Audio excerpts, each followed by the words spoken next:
Good morning friends. आपका जो syllabus का एक यूनिट है उस यूनिट का ये आखिरी टॉपिक बच रहा है जिसमें हमने म्यूटेशंस को, प्लाज्मिड को, इन सब को पढ़ा। वहाँ आपने एक नाम और देखा था, एक्स्ट्रा क्रोमोसोमल डीएनए, जिसमें हमने प्लाज्मिड कवर करे थे पिछले लेक्चर में, और ये आखिरी पार्ट है उस यूनिट का। इसके साथ वो यूनिट कंप्लीट होती है। तो इस यूनिट में हम ये कंसिडर करेंगे कि माइटोकॉन्ड्रिया और क्लोरोप्लास्ट डीएनए का नेचर क्या है और उनकी उत्पत्ति कैसे हुई है, एंडोसिम्बायोटिक ओरिजिन कहा जाता है, उनका जेनेटिक्स यानी उनका इनहेरिटेंस पैटर्न यानी उनका वंशानुगतिक क्रम क्या है, उनका दूसरे जीनोम के साथ हम कंपैरिजन भी करेंगे। So let's have a look. Mitochondrial genome के साथ हम इसकी शुरुआत करते हैं। माइटोकॉन्ड्रिया का ओरिजिन जो है वो अल्फा प्रोटेरोबैक्टीरियम, उनके जीनोम से काफ़ी मिलता जुलता है। तो माना जाता है कि एंडोसिम्बायोसिस के थ्रू ये अल्फा प्रोटियोबैक्टीरियम ही कालांतर में माइटोकॉन्ड्रिया में तब्दील हुए। इसको हम डिटेल में पढ़ेंगे एंडोसिम्बायोसिस के थ्रू। बट यहाँ इसका जिक्र करने का मतलब ये था कि माइटोकॉन्ड्रिया का जो जीनोम होगा वो बैक्टीरियल जीनोम से काफ़ी सिमिलर है, और इसी चीज़ ने एंडोसिम्बायोसिस जो थ्योरी थी उस थ्योरी का सपोर्ट किया। जैसे बैक्टीरिया की तरह ही माइटोकॉन्ड्रिया का जो डीएनए है वो सर्कुलर फॉर्म में रहता है, लीनियर बहुत कम, ना के बराबर होगा। सर्कुलर फॉर्म में ये डीएनए रहेगा, triple C covalently closed circular DNA. दूसरा, इनका जो साइज है वो भी बैक्टीरिया के मोर और लेस इक्विवेलेंट है। तीसरा, ये भी बैक्टीरियल क्रोमोसोम की तरह मल्टीपल कॉपीज में प्रेजेंट रह सकते हैं, प्लाज्मिड की तरह मल्टीपल कॉपीज में हो सकते हैं। इनका जो साइज है वो अलग अलग स्पीसीज में माइटोकॉन्ड्रियल जीनोम का साइज अलग अलग हो सकता है। अगर हम एनिमल्स और प्लांट्स को कंपेयर करें तो इन जनरल एनिमल्स में इंक्लूडिंग ह्यूमन बीइंग, इसका जो साइज़ है माइटोकॉन्ड्रियल जीनोम का बहुत छोटा होता है, और प्लांट्स में ये काफ़ी बड़ा होता है। आप देख सकते हैं जैसे कि ह्यूमन बीइंग और ज़्यादातर जो एनिमल्स हैं उनमें तकरीबन 16 केबी मतलब किलो बेस, केबी के आसपास का इसका साइज़ होता है। लेकिन अगर आप प्लांट्स के केस में बात करें तो प्लांट किंगडम में जैसे यीस्ट को भी कंसिडर कर ले तो 80 केबी 85 केबी के आसपास इसका साइज है, और कुछ प्लांट्स में तो 200 केबी प्लस इसका साइज है। तो जाहिर सी बात है हमारे दिमाग में एक सवाल आता है कि क्या ये साइज का जो वेरिएशन है उस वेरिएशन के प्रपोर्शन में इनमें प्लांट माइटोकॉन्ड्रियल जीनोम में जीन्स का नंबर भी ज़्यादा होगा? ऐसा नहीं है। तकरीबन अरेबिडोप्सिस में देखा गया है, जो कि एक मॉडल प्लांट है, उसके माइटोकॉन्ड्रियल जीनोम में तकरीबन 31 प्रोटीन को स्पेसिफाई करने वाले जीन्स, ठीक है, और ह्यूमन जो माइटोकॉन्ड्रियल जीनोम है वो 13 प्रोटीन्स को स्पेसिफाई कर रहा है। तो कहने का मतलब कोई सिग्निफिकेंट गैप है नहीं इनमें। तो फिर साइज बड़ा क्यों है?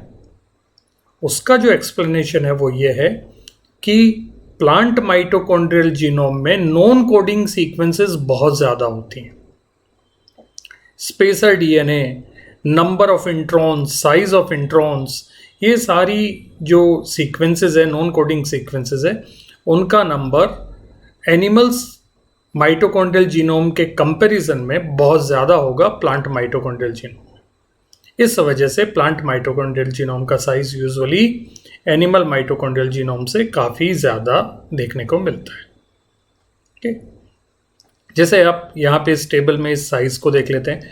अरेबिडोप्सिस थेलियाना में तकरीबन 370 केबी के आसपास का साइज है। Saccharomyces cerevisiae, that is the yeast, इसमें तकरीबन 85 केबी का साइज है। होमोसेपियंस, ह्यूमन बींग्स में माइटोकॉन्ड्रियल जीनोम का साइज तकरीबन 16-17 केबी के आसपास ही है, और ड्रोसोफिला में 19.5 या 20 के अप्रॉक्सीमेट। कुकुरबिटेसी मेलो अगर आप देखें, जो कि एक प्लांट है ना, कुकुरबिटेसी फैमिली का, तो उसमें 2400 केबी का साइज मिलेगा। इसका मतलब हो गया 2.4 MB का साइज मिलेगा, मेगा बेस साइज मिलेगा. So that is very important situation. दूसरा जो पार्ट है वो ये है कि जैसे हमने कोडोन्स के बारे में हम जानते हैं कि 64 कोडोन्स होते हैं, उनमें 3 स्टॉप कोडोन्स होते हैं और बाकी 61 किसी अमाइनो एसिड को स्पेसिफाई करते हैं. और हम पढ़ते हैं कि वो नियरली यूनिवर्सल है, 100% वो यूनिवर्सल नहीं है. मतलब अगर कोई एक कोडोन है वो यीस्ट में अमाइनो एसिड X को स्पेसिफाई कर रहा है तो वो ह्यूमन बीइंग में भी अमाइनो एसिड X को ही स्पेसिफाई करेगा, प्लांट में भी वो अमाइनो एसिड X को ही स्पेसिफाई करेगा. लेकिन ह्यूमन माइटोकॉन्ड्रियल जीनोम में ये देखा गया है कि वो कुछ कोडोन्स ऐसे हैं वहाँ पर जो कि यूनिवर्सल कोड की तरह काम नहीं करते हैं. जैसे UGA यूनिवर्सली ये स्टॉप कोडोन की तरह काम करता है, लेकिन ह्यूमन माइटोकॉन्ड्रियल जीनोम में ये किसकी तरह काम करेगा? ट्रिप्टोफान की तरह. इसी तरह से AGA एंड AGG यूजुअली वो आर्जिनिन बनाया करते हैं, लेकिन माइटोकॉन्ड्रिया में स्टॉप कोडोन की तरह बिहेव करेंगे. तो फ्रेंड्स, माइटोकॉन्ड्रिया में टोटल स्टॉप कोडोन कितने हो गए? 4.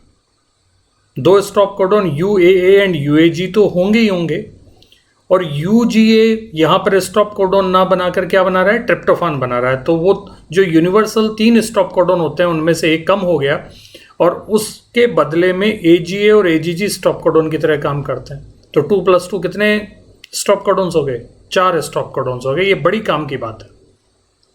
हालांकि प्लांट माइटोकॉन्ड्रिया के केसेस में ऐसी सिचुएशन का क्लैरिटी नहीं है. कुछ साइंटिस्ट ये रिसर्च का मुद्दा बना हुआ है उनके लिए.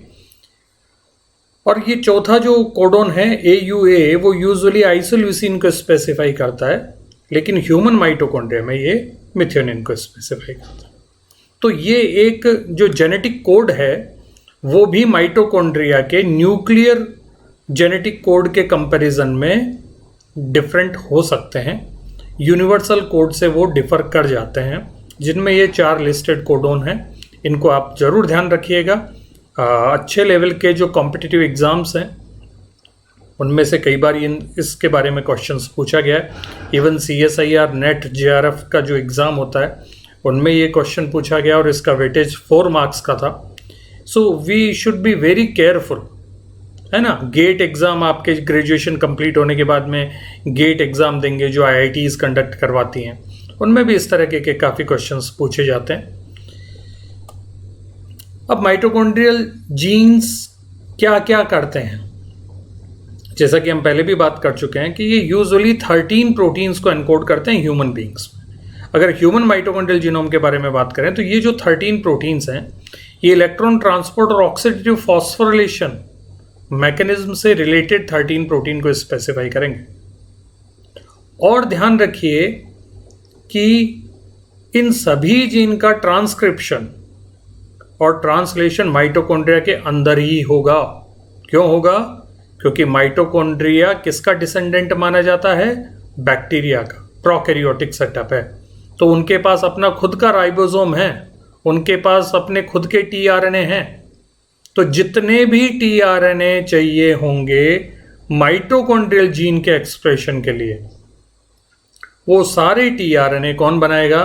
Mitochondrial genome. इसी तरीके से वो rRNA भी बनाएगा. कौन कौन से? 16S और 12S rRNA. ठीक है.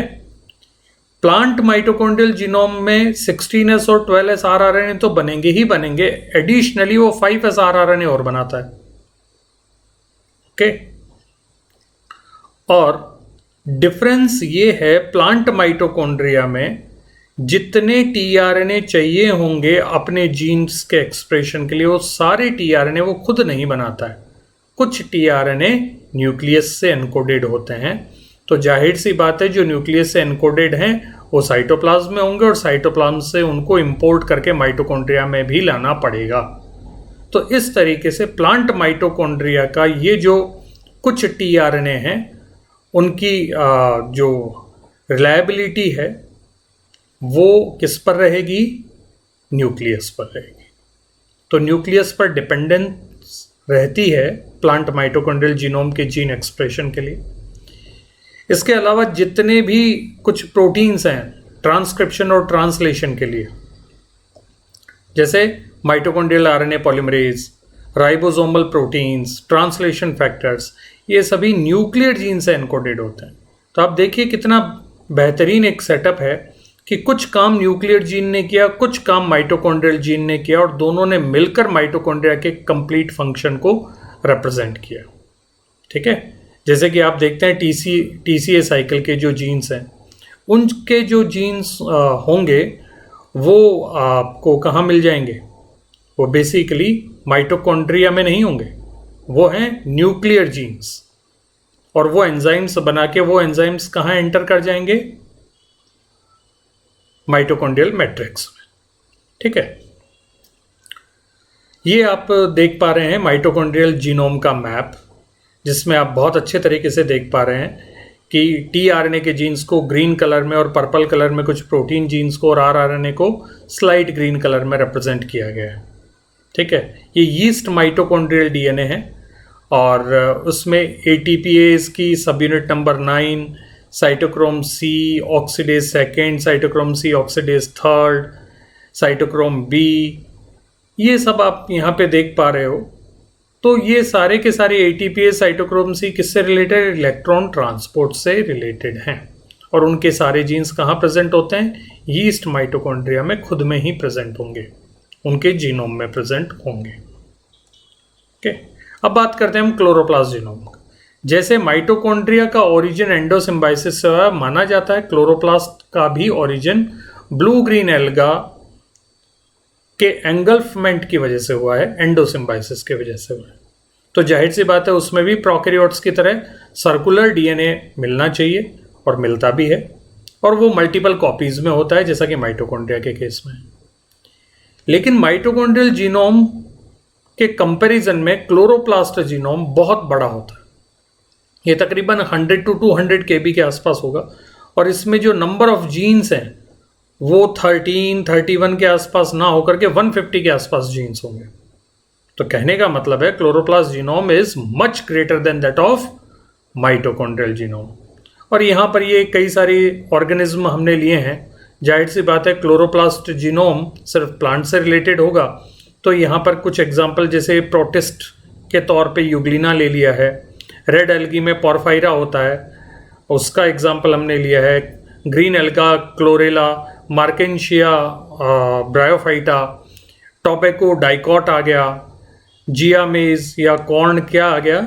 मोनोकोट आ गया, और पाइनस हमने किसको ले लिया? जिम्नोस्पर्म को। तो तकरीबन पूरा प्लांट किंगडम का एक एक रिप्रेजेंटेटिव हमने लिया है, और हम यहाँ पे देख पा रहे हैं कि मोर और लेस 120 to 190 के आसपास की केबी के आसपास की रेंज है जो क्लोरोप्लास्ट डीएनए का साइज को रिप्रेजेंट करती है। ठीक है, तो ये जो साइज है वो काफ़ी बड़ी है माइटोकॉन्ड्रियल जीनोम के कंपैरिजन में।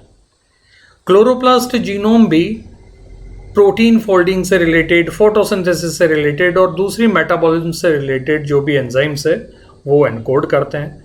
ये भी आरआरएनए बनाते हैं, जैसा कि हम पहले भी बात कर चुके हैं। 3 आरआरएनए बनाएंगे, 23S, 16S और 5S।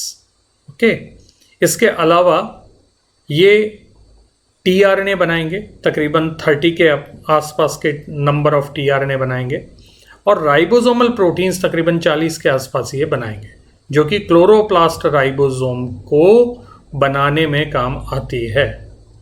इसके अलावा फ्रेंड्स आप ये पॉइंट नोट करेंगे कि फोटोसिंथेसिस से रिलेटेड, चाहे फोटोसिस्टम फर्स्ट हो, सेकंड हो, उसका इलेक्ट्रॉन ट्रांसपोर्ट चेन हो फोटोफॉस्फोरिलेशन के लिए, उनमें इन्वॉल्व तकरीबन 50 के आसपास प्रोटीन्स क्लोरोप्लास्ट जीनोम खुद ही डिजाइन करता है, बनाता है। ये आप देख पा रहे हैं यहाँ पे कि कौन से फंक्शन के लिए कितने जीन्स है, जो आपको टेबल में यहाँ पे देखने को मिल जाएगा। आप इसको इत्मीनान से देखिए। और इम्पॉर्टेंट पॉइंट एक और आ जाता है कि रुबिस्को की बेसिकली 2 सब यूनिट होती है। रुबिस्को माने राइबुलोज बिसफॉस्फेट कार्बोक्सिलेज ऑक्सीजनेज। ये जो राइबोलोज बिसफॉस्फेट है, बिसफॉस्फेट क्यों बोलते हैं इसको, बाईफॉस्फेट क्यों नहीं बोलते, या डाईफॉस्फेट क्यों नहीं बोलते?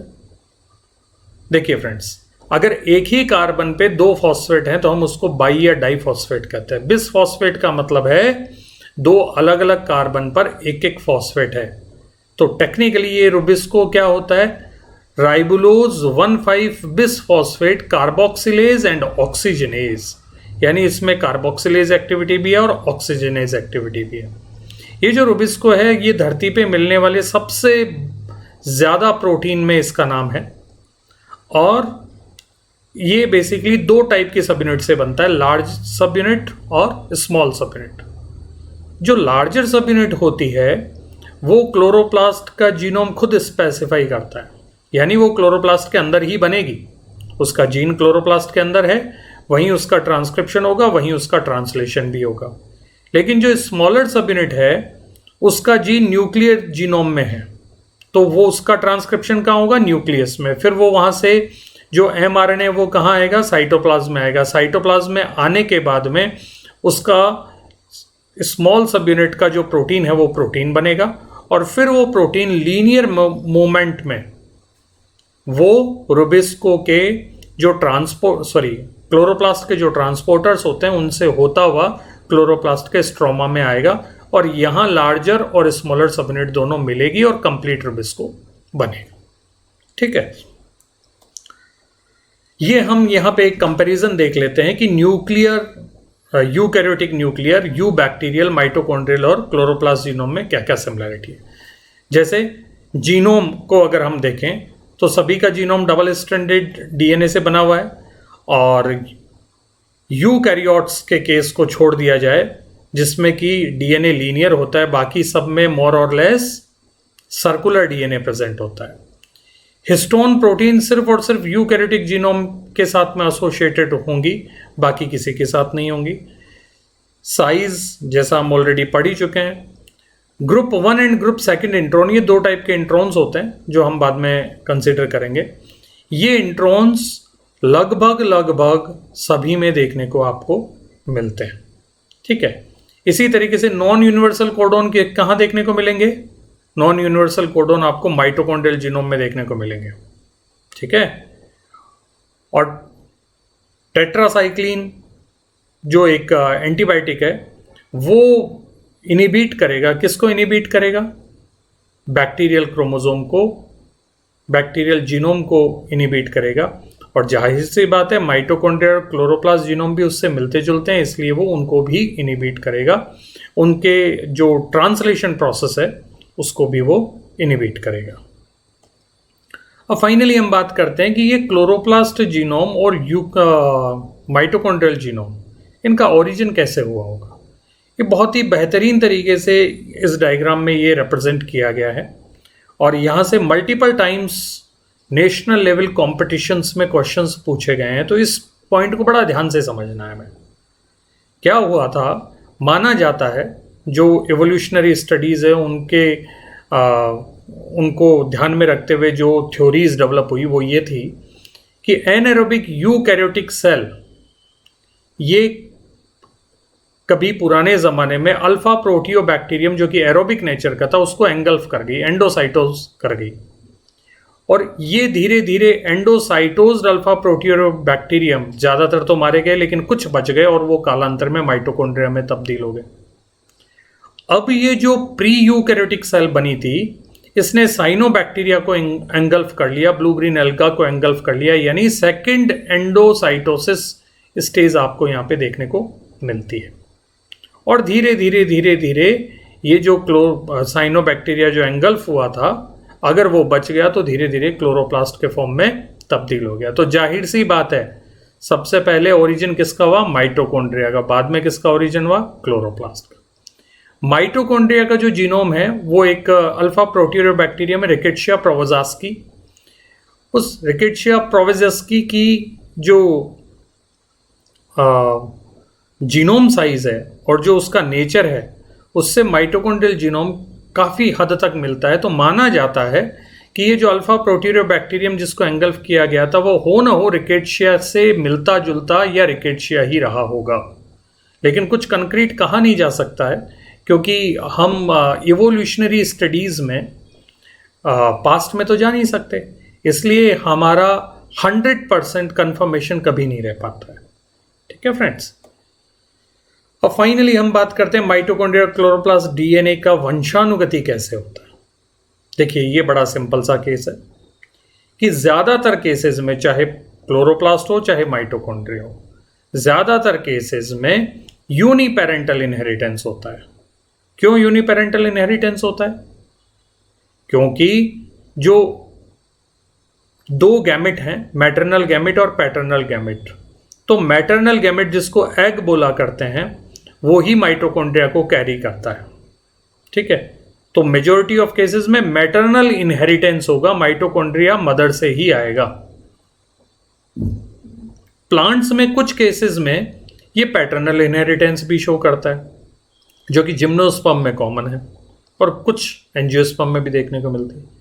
इवन कुछ प्लांट्स जिनमें डाइवर्सिटी ज़्यादा है, कुछ केसेस में बाई पेरेंटल इनहेरिटेंस का भी प्रूफ सामने आया है क्लोरोप्लास्ट डीएनए के सेंस में। तो माइटोकॉन्ड्रियल डीएनए तो मेजॉरिटी ऑफ टाइम कैसा इनहेरिटेंस शो करता है? मैटरनल। और क्लोरोप्लास्ट डीएनए ये मैटरनल भी कर सकता है, पैटर्नल भी कर सकता है, और कुछ केसेस में ये यूनिपेरेंटल इनहेरिटेंस शो ना करके बाई पेरेंटल यानी मदर और फादर दोनों के ही क्लोरोप्लास्ट संतति में या प्रोजेनी में आपको देखने को मिल सकते हैं। ठीक है, लेकिन फिर भी अगर आपको क्वेश्चन पूछा जाए तो आपको ज़्यादातर केसेस में ऑप्शन में अगर यूनिपेरेंटल और बाई पेरेंटल दोनों हो तो आपको किसको क्लिक करना है? यूनिपेरेंटल को। ठीक है, और यूनिपेरेंटल में भी मेनली किस पे ध्यान देना है? मैटरनल इनहेरिटेंस पे। ओके, तो ये इस तरीके से हमने एक्स्ट्रा क्रोमोसोमल डीएनए, माइटोकॉन्ड्रिया और क्लोरोप्लास्ट के डीएनए को हमने कंप्लीट किया। Thank you so much, take care.